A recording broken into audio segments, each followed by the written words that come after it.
Algunos que alegorizan dicen, bueno, si vamos a Apocalipsis 4:4, hay 24 tronos, 12 son de los 12 apóstoles y 12 son de los patriarcas de las 12 tribus de Israel.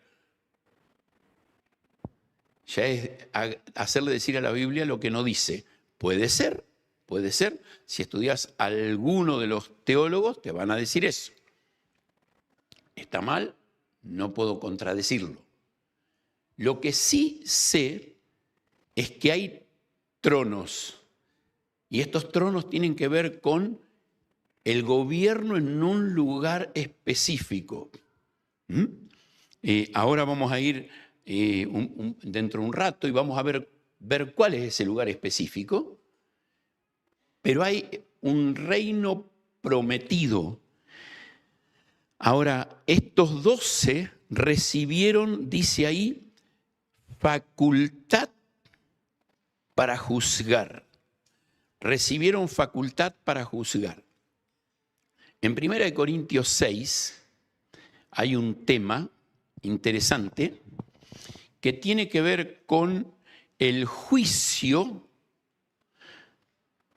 que algunas personas hacían con abogados y jueces inconversos para atacar a un hermano. A ver, Juanchi me debe plata.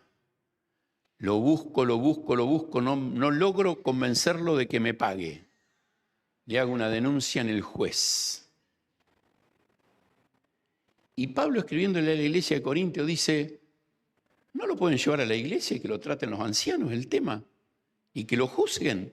No tienen la capacidad los ancianos para juzgarlo y guiarlo y dirigirlo y arreglar el pleito. Y a mí, ¿saben cuál es el problema? Que a mí los ancianos me van a decir, el Señor dice que tiene que aprender a sufrir el agravio. A él lo van a exhortar a que pague, pero a mí me van a exhortar a ser feliz y abrazarlo aunque él no me pague. Y a veces no queremos el juicio de la iglesia, porque nos va a juzgar con la palabra. Ahora, ese concepto, Pablo lo toma y dice, ¿no sabéis que ustedes van a ser jueces de toda la tierra? Y dice algo más, que aún vamos a juzgar ¿a quién? ¿Alguien se acuerda?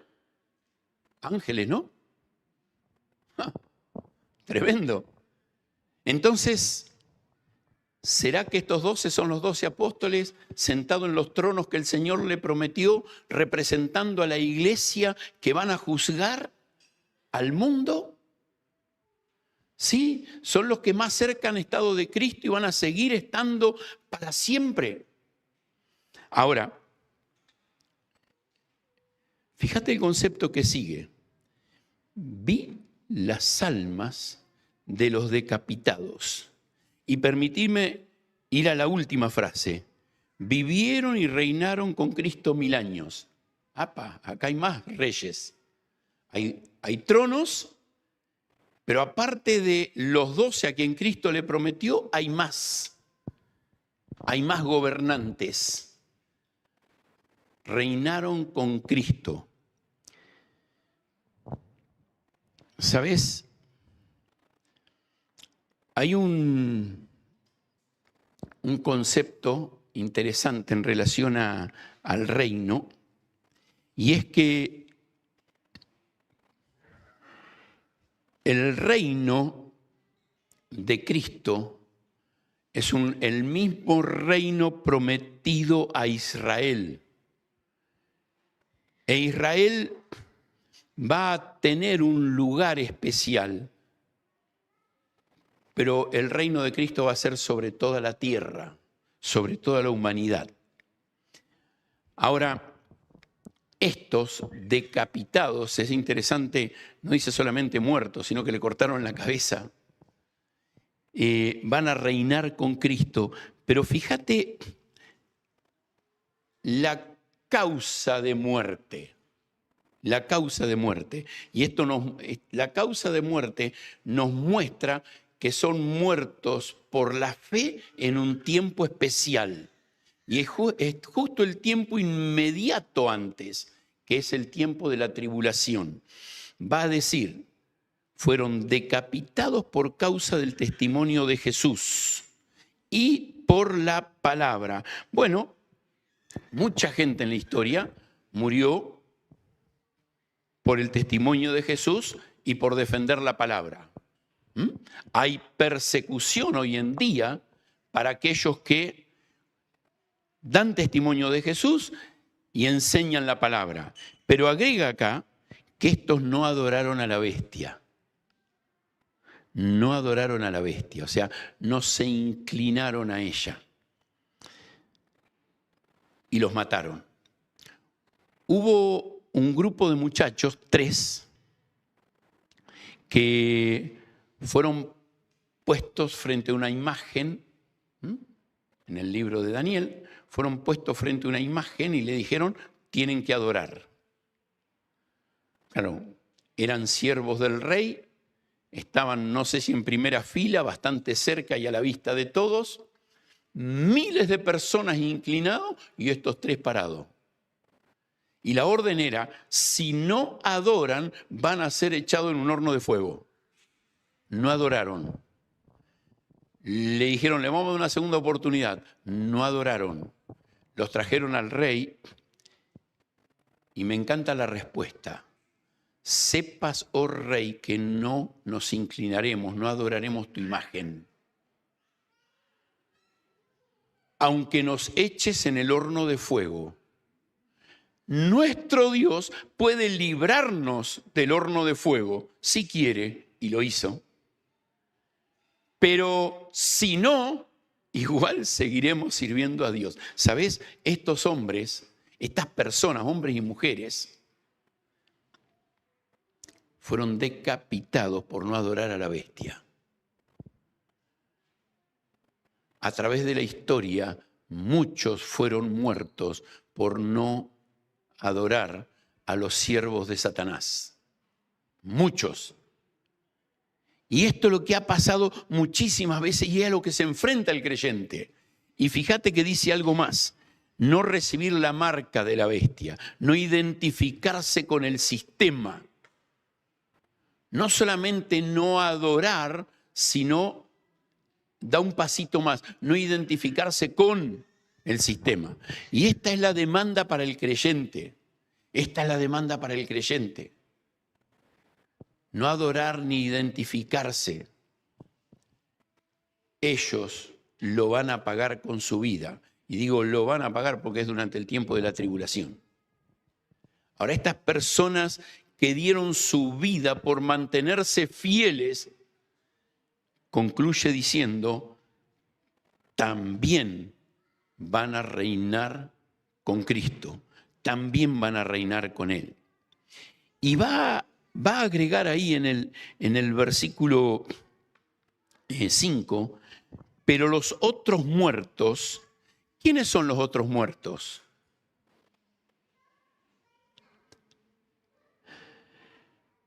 Todos los que murieron cuando Cristo viene y aparece y destruye en el final del capítulo 19. Cuando son invitadas las aves de los cielos a comer los cadáveres.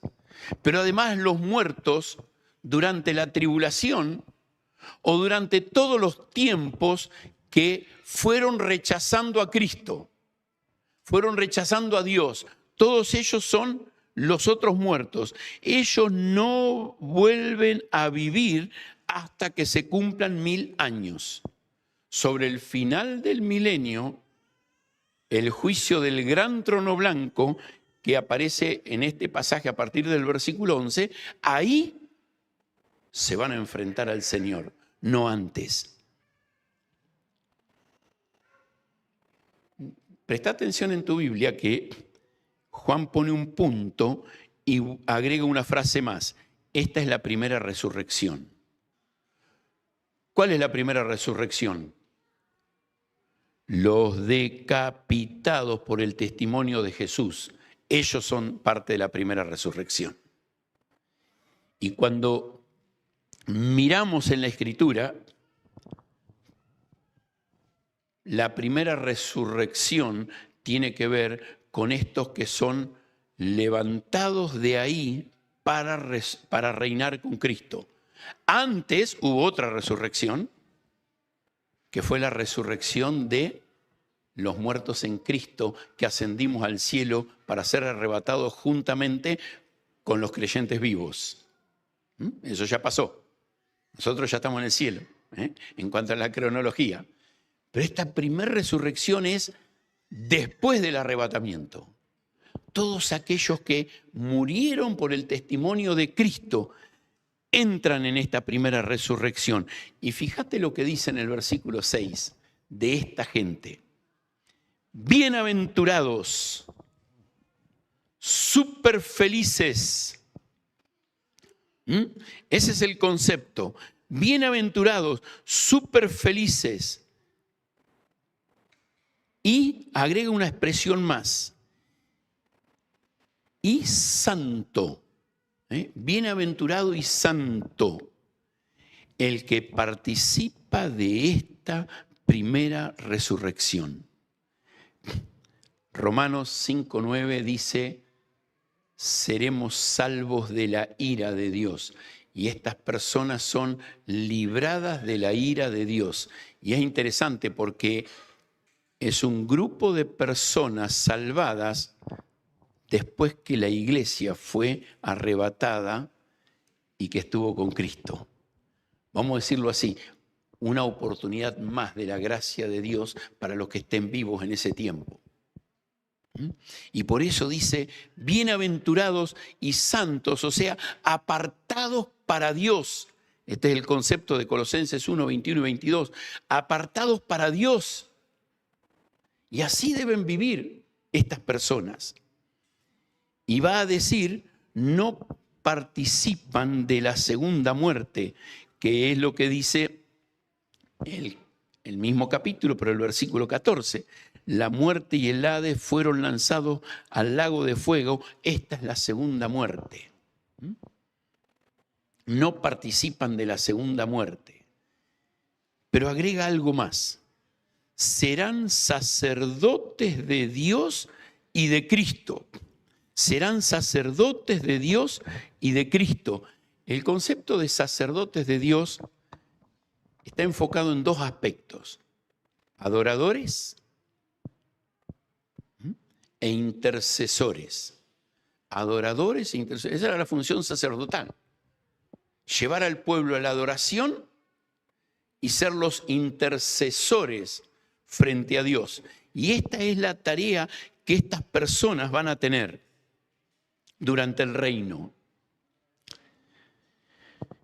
Es un concepto que también es manifestado para la iglesia en Apocalipsis 1:5 y también en 1 Pedro 2:9. Seremos reyes y sacerdotes para Dios nuestro Padre, pero se les da a ellos durante el reino esta función.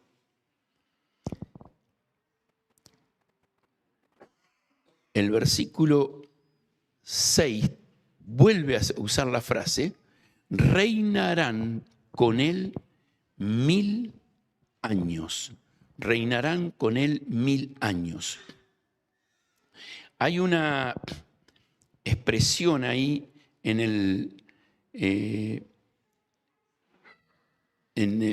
versículo, ahí reinarán con él 1000 años. Este concepto de que van a reinar con él es interesante porque si prestamos atención, lo inmediatamente anterior, ¿qué fue? Destrucción. Le va a tocar reinar sobre los escombros de la tribulación.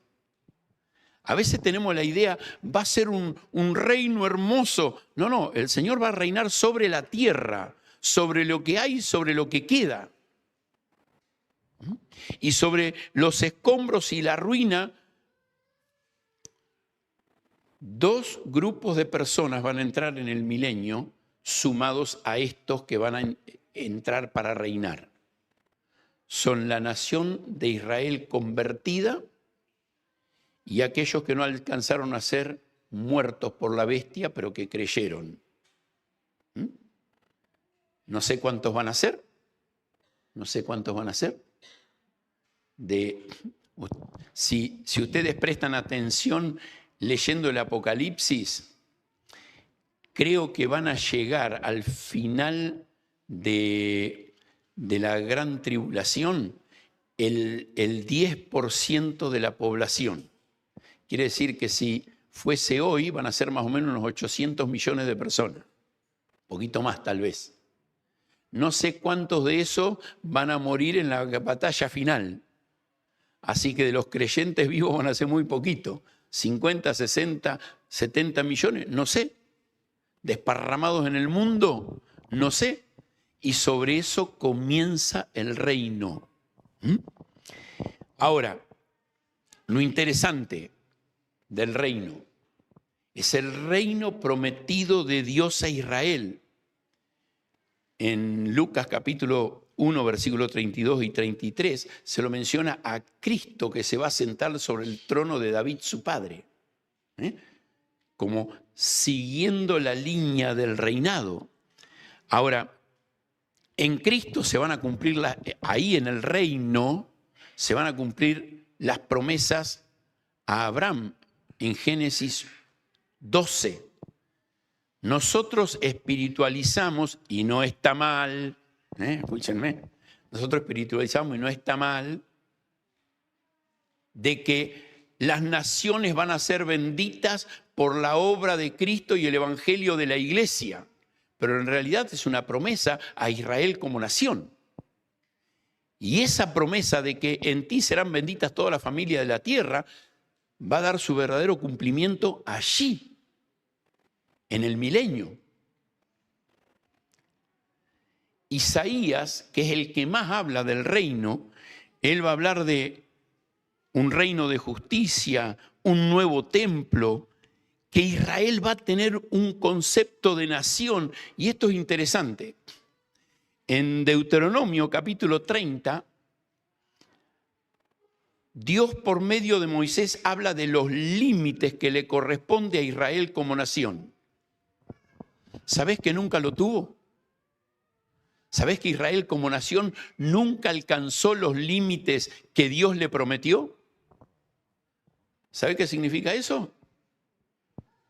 Que en el milenio Dios lo va a cumplir.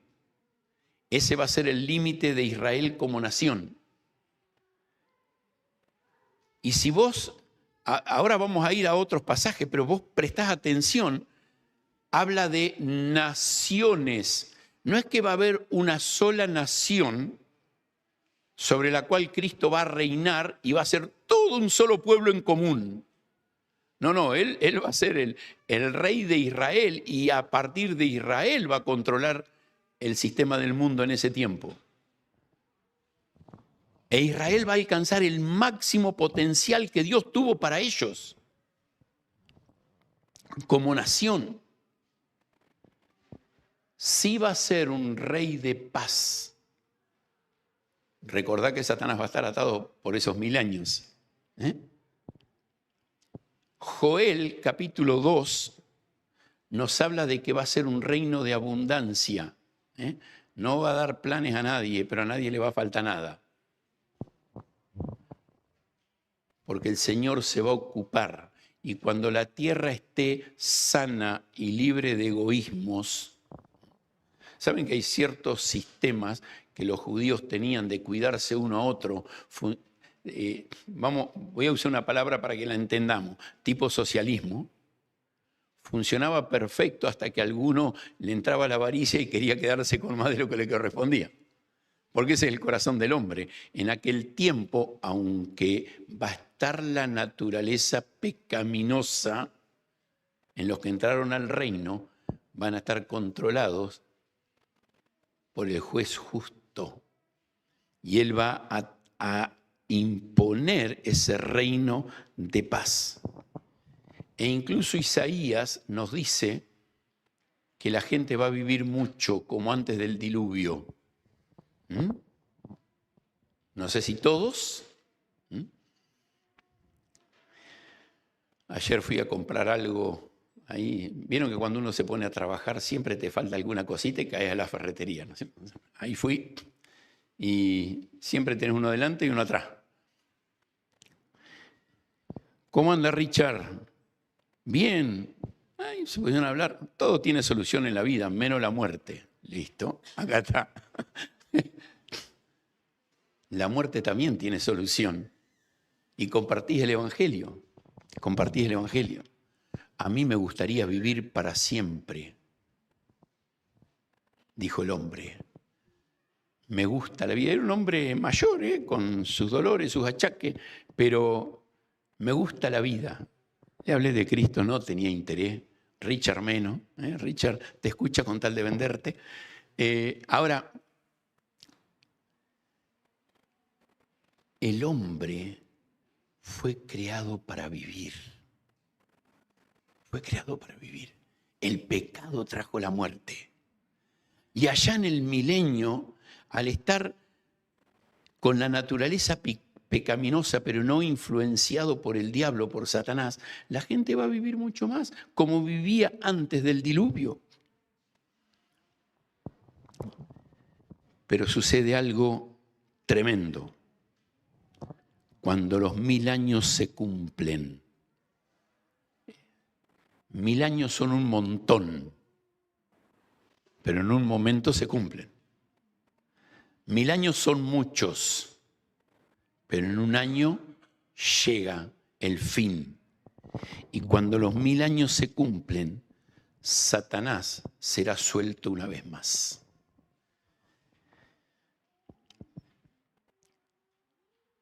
Y fíjense que dice algo tremendo. Versículo 8. Saldrá para engañar. Saldrá para engañar. Y este es el punto que no empieza con una expresión de Juan y vi. Pero yo lo quiero poner acá como un punto.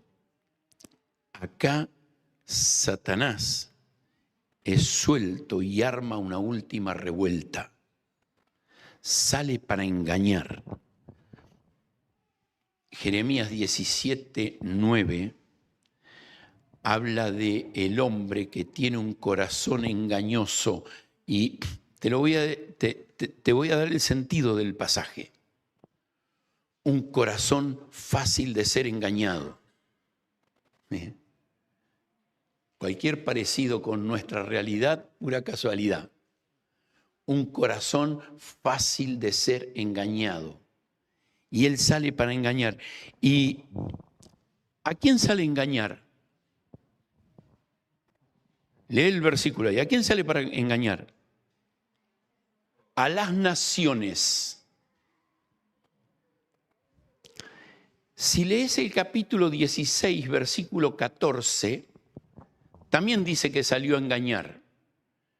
Pero ¿a quién engañó en Apocalipsis 16, 14? A todos los reyes de la tierra. ¿Por qué acá no puede engañar a los reyes de la tierra?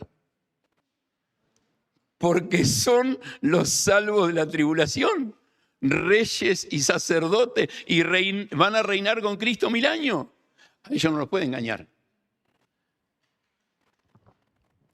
En Apocalipsis 16, cuando está hablando de la tribulación, ahí sí engaña a los líderes. Y toda la humanidad, como oveja al degolladero, sigue a sus líderes. Y bueno, mi presidente me mandó a la guerra.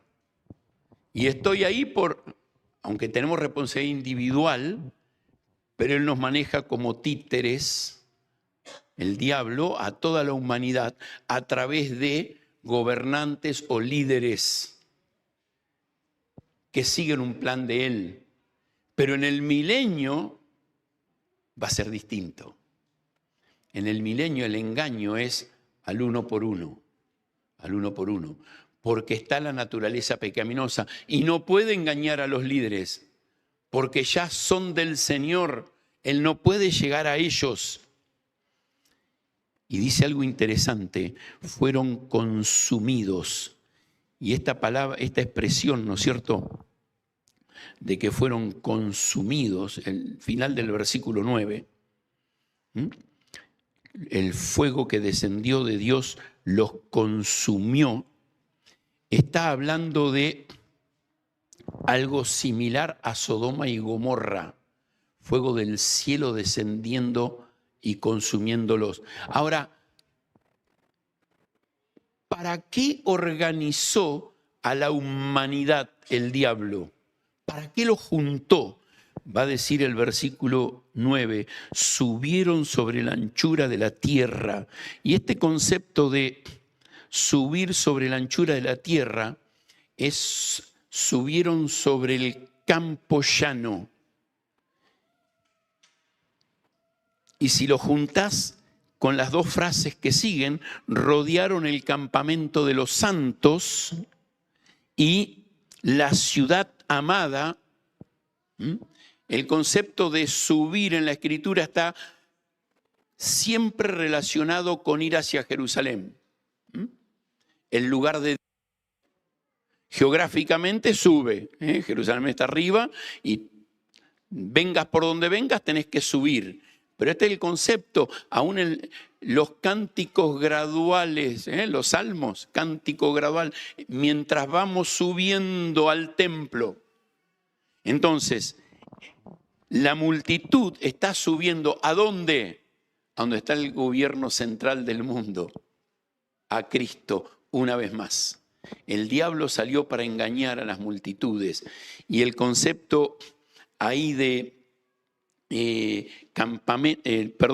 sobre la anchura de la tierra es el valle de Esdraelón, así se menciona en la Escritura.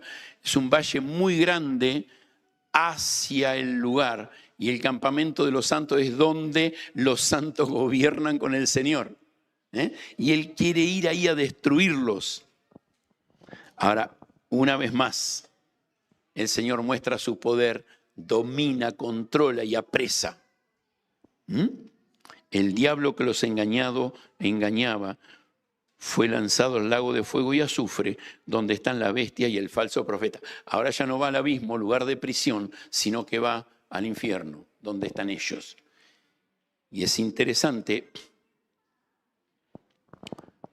versículo 14, la muerte y el Hades, o sea, todo el lugar de los muertos. Va a decir el versículo 12, vi a los muertos grandes y pequeños, de pie ante Dios. Y fueron abiertos los libros y otros libros fueron abiertos, el cual es el libro de la vida, y fueron juzgados los muertos por las cosas que están escritas en los libros según sus obras. Y va a decir que el mar entregó los muertos, la muerte entregó los muertos, el Hades entregó los muertos, y todo fue echado al lago de fuego, al mismo lugar.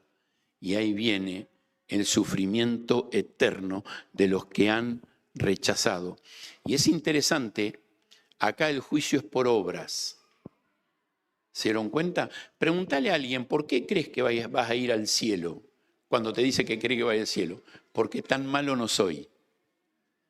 Y acá el Señor por sus obras le va a demostrar que sí es suficientemente merecedor de castigo, de juicio. Porque este es el lugar de Dios para los condenados y van al cielo, al infierno. Nosotros como hijos de Dios sabemos que nuestro Dios tiene la victoria. Y vuelvo a decir algo que mencioné la semana pasada. El plan de Dios es perfecto. Y Él cumple sus promesas, al igual que las cumplió hasta el día de hoy, desde la eternidad. Cuando nosotros vemos que por su gracia vamos a ser librados de la condenación, no porque fuimos mejores, no porque lo merecemos, sino que fue su obra de gracia en nosotros. Nos tiene que desafiar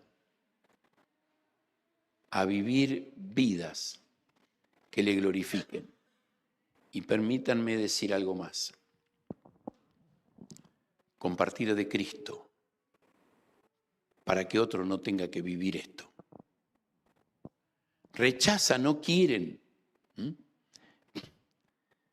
Estos dos viejitos que yo le hablaba ayer, tienen mi misma edad, pero para mí son viejitos. Estos dos hombres, por distintas razones, con distinto argumento, decían no, no, no.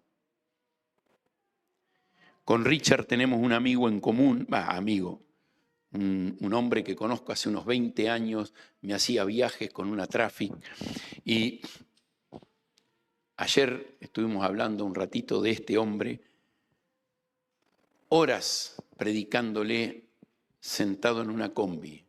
Y no solamente yo, me acuerdo Víctor Bascur lo agarró un día, no lo largaba, teníamos que salir. Pero personas que han tenido oportunidad, no dejemos de sembrar la palabra, el Evangelio. ¿Saben? Hay personas que van a entrar en la tribulación conociendo no a Dios, pero sí de la verdad de Dios. Y quizás alguno de ellos sea uno de los decapitados, porque se acordó del folleto que vos le regalaste y se convirtió. No sé, capaz que no. Pero tenemos nosotros la oportunidad y la responsabilidad de hablar a uno más. Animémonos, llevémosles el mensaje de salvación. ¿Oramos? Gracias te damos, querido Dios y Padre, por poder estar reunidos, por compartir tu palabra. Gracias porque ella nos enseña. Señor, gracias porque tú tienes un plan perfecto para la humanidad. Y tú no quieres que ninguno perezca, sino que todos procedan al arrepentimiento. Ayúdanos a nosotros, tus hijos, ser fieles en levantar en alto tu palabra y que tu palabra pueda ser conocida. Toma esa tu palabra y llévala a muchos corazones. Y que produzca fruto de arrepentimiento para vida eterna y para edificación. Gracias por darnos este privilegio de estar juntos hoy. En tu nombre oramos. Amén.